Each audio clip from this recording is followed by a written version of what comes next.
want to tell you the most interesting story in the world.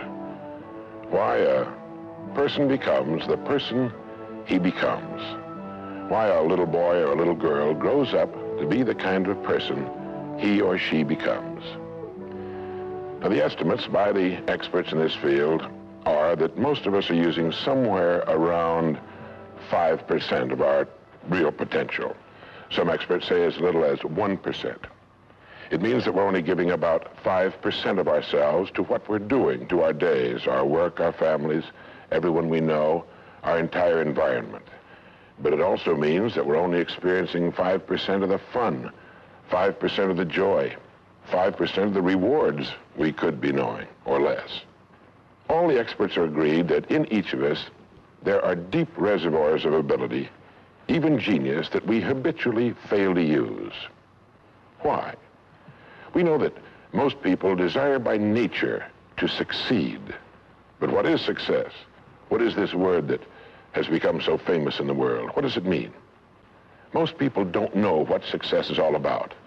And since they don't know what it's about, they really don't know where to look for it. Success is really nothing more than the progressive realization of a worthy ideal. This means that any person who knows what he's doing and where he's going is a success. Any person with a goal toward which he's working is a successful person. This means that the boy in high school who's working toward a diploma, or the boy in college toward a degree, is just as successful as any human being on earth, because he knows what he's doing, why he's getting up in the morning, and where he's going. But conversely, if a person doesn't know what he's working toward, what it is he wants, doesn't have a goal toward which he's working, then he must, at least by this definition, be called unsuccessful. Why isn't then, with this simple definition, why isn't everyone successful? Should be easy. Yet surveys indicate that 19 out of 20, 95% at least, are not. In fact, a survey one time asked thousands of working men why they got up in the morning and went to work, and 19 out of 20 didn't know. 19 out of 20 working people didn't have the foggiest notion of why they got up in the morning and went to work. Under closer questioning, they said, well, everybody works. Well, that would be a good reason to quit. In fact, here's a little rule of thumb you might want to remember. Whatever the great majority is doing under any given circumstance, if you do exactly the opposite, you'll probably never make another mistake as long as you live. Just something to keep in the back of your mind. The problem with most people is that they're playing the world's most unrewarding game. And the name of the game is follow the follower. There's a story about a small town in which there was a jewelry store, and like all jewelry stores, or most jewelry stores at least, he had a big clock in his window. And every morning for years, he'd noticed a working man stop, adjust his pocket watch to the same time as the clock in the window. He'd been doing this for many years, and one morning the jeweler was out in front sweeping a sidewalk, and so he asked the man, he said, tell me, why do you adjust your watch to my big clock every morning? I've noticed you doing that for years. The man said, well, I'm the foreman down at the big plant. He said, I want to make sure my watch is correct because I blow the quitting whistle every night at 5 o'clock. The jeweler looked at him rather strangely for a minute, and he said, well, that's funny. He said, I've been setting that big clock in the window by that quitting whistle all these years. A very logical thing, but they could have been off 6 months. It was a case of a person just going along with what he thought to be correct without checking his references. So I want to suggest that from now on out, at least we do that we check our references and ask ourselves, are the people I'm following going where I want to go?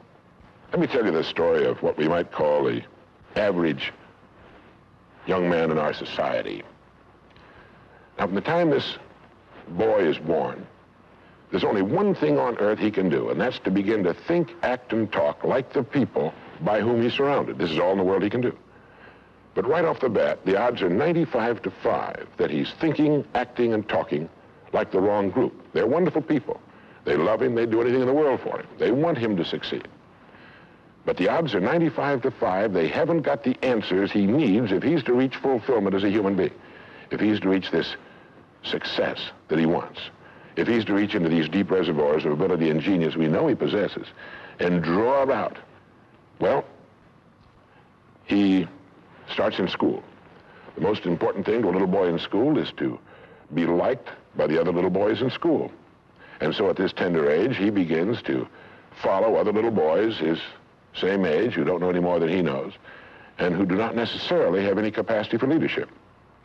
And he does this in the first grade, and the second, and the third, and the fourth, and the fifth, and the sixth, and the seventh, and the eighth, and year after year after year, he forms himself into a composite average of other little boys his age, trying to be like them, trying to do the only thing in the world that's impossible for a human being to do, which is to be like somebody else.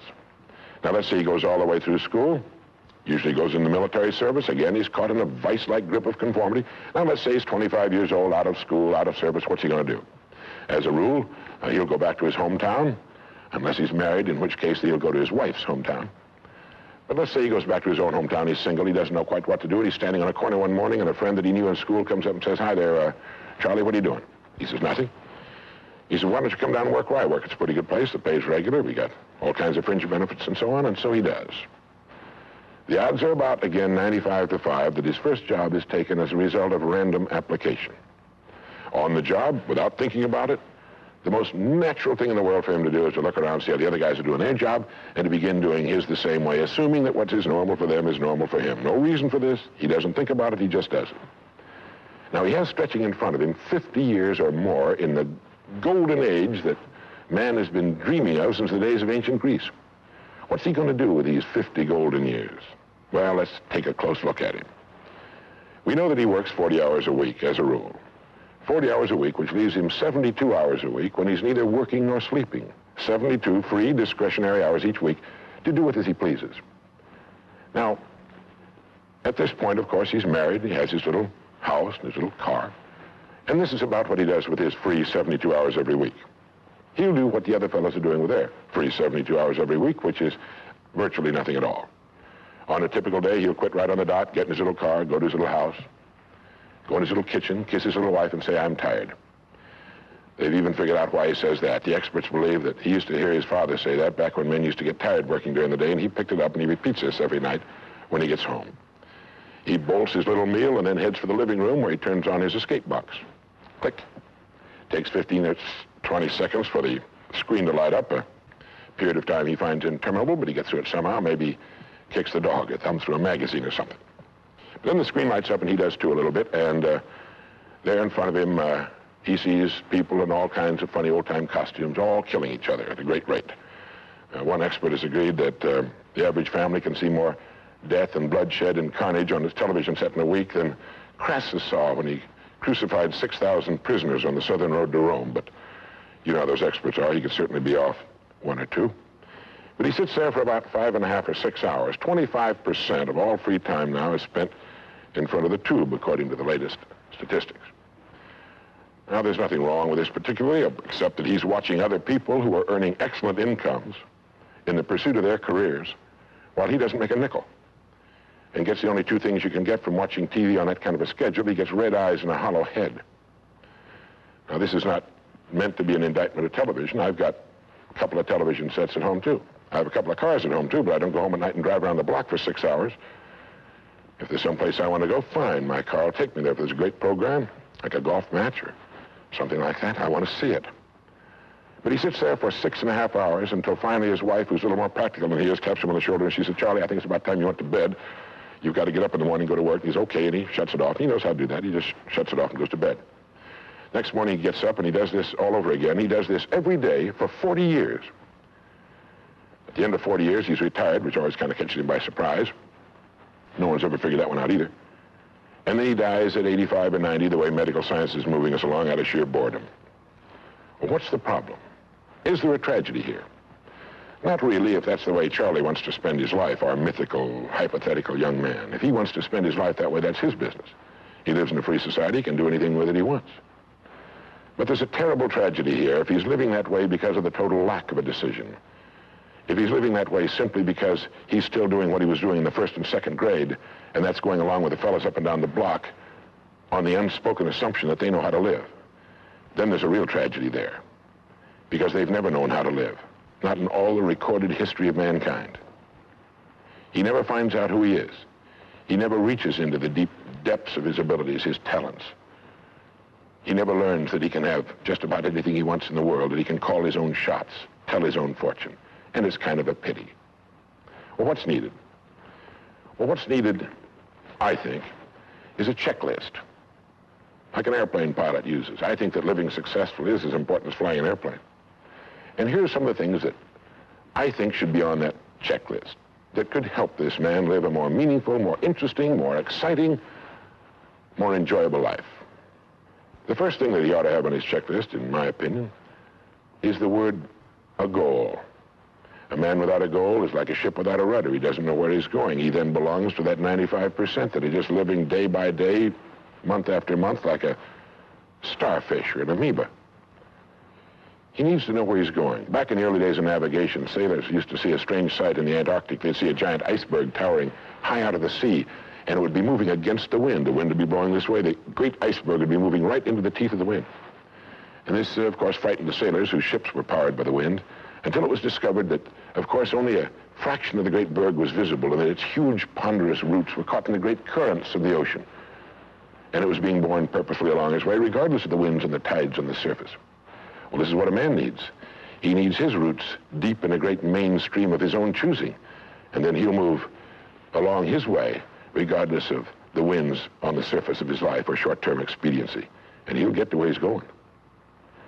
The second word on our checklist might be the word attitude. It's been called the most important word in any language in the world, because it's our attitude toward our world, toward all the people in it, that will determine the world's attitude and all the people's attitude toward us. It's a simple thing. Most of us know it, but we tend to forget it.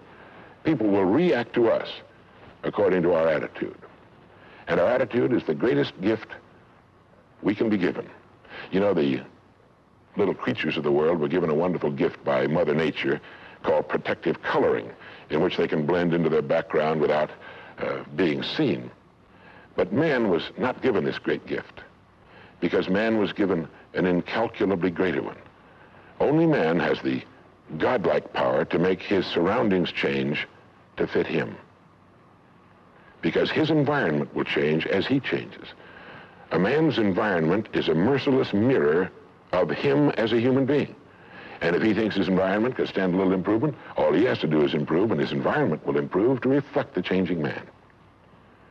Third would be the word think. To think. The highest function of which a human being is capable.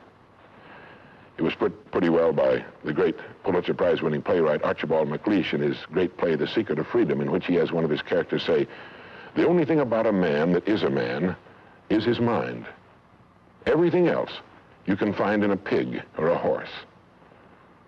It's true. And so if we're going to develop something, this is a good place to start. To think deliberately and with a purpose. To spend a little time each day before a blank sheet of paper with our goal perhaps written at the top, and come up with some fresh, new, and exciting ideas. The next point on our checklist you might call the law of laws. That's what Emerson called it, this great old law of cause and effect. That our rewards in life will always be in exact proportion to our contribution, to our service. We all know this, really. We tell our children in Sunday school that as ye sow, so shall ye reap, but we forget that that's true. If a man is unhappy with his rewards, all in the world he's got to do is find ways of increasing his contribution, his service. It's like the story of the preacher who was driving down a country road, and all of a sudden he came to the most magnificent farm he'd ever seen in his life. It was beautiful. And so he saw the farmer approaching the road on his tractor, and so he hailed him, and he said, "My good man," he said, "God has certainly blessed you with a magnificent farm." And the farmer thought for a moment, and he said, "Yes, you're right, he certainly has. But you should have seen this place when he had it all to himself." And the preacher had his sermon for the next Sunday. He realized that all the farmers up and down that road had been given the same land, but one man had made something great out of it. Well, all of us are given the same land. We're given a human life, and each of us can make something great out of it, too, if we want to. The next point might be simply the word truth. Since everything we do has an equal and opposite reaction, unless what we're doing is based on truth, we're building on sand, and it can't stand. The next point would be R&D, research and development. None of us would want to work for a company or invest our money in a company that didn't have a very viable research and development department. That is, pumping a good percentage of its profits back into research and development because its future depends on it. But so does a man's. And you might ask yourself, how much of your own take-home pay have you spent during the past year for materials calculated to make you smarter this year than you were a year before, calculated to make you a little better, a little bigger as a human being, to perhaps love a little more and hate a little less and do a little better job than you did a year ago. How much money are you pumping back into yourself and your future? It's worth thinking about. And finally, the strangest secret. At the beginning, I said, what makes a child grow up into the human being he becomes? Well, this is the reason for that. Of course, he's the confluence of a genetic pool that goes back for thousands and thousands of years. His environment has an influence on him, of course. But what makes him become the person he becomes is that he becomes what he thinks about most of the time. It's as simple as that. We become what we think about most of the time. And that's the strangest secret. This is why thinking is so vital. This is why a goal is so important. Because we will become that. This is why people who set goals achieve them. The trouble with men is not in achieving their goals. They do that. It's in establishing them. Well, that's about it. I think it's good to remember that if we just go along with the crowd, we won't wind up with much more than the wish that we could do it all over again, and as far as we know, you can't. If we want to amount to anything as individuals, we need individual goals, individual thinking, individual actions, and we must never conform to the big group. We must love them, we must help them, we must serve them, because our whole success will depend on our ability to do these things. But never lose our own individuality and our identity by permitting ourselves to become submerged in what has historically proved itself to be little more than a suffocating sea of indirection and purposelessness. If we want to emulate someone, fine, but let's be choosy in whose steps we follow. It's the only life we've got. And remember to think. Imagination is everything, and we can become what we can imagine. If you find yourself getting depressed and down at the mouth, as we all get once in a while, you might want to remember this quotation by Dean Briggs. He said, do your work. Not just your work and no more, but a little more for the lavishing's sake. That little more which is worth all the rest. And if you suffer as you must, and if you doubt as you must, do your work. Put your heart into it, and the sky will clear. And then out of your very doubt and suffering will be born the supreme joy of life. Believe it or not, in an age when we've come to nearly deify leisure time, we've almost lost sight of the fact that virtually all our satisfactions, rewards will come not from our leisure, but from our work. And don't forget the strangest secret. We become what we think about.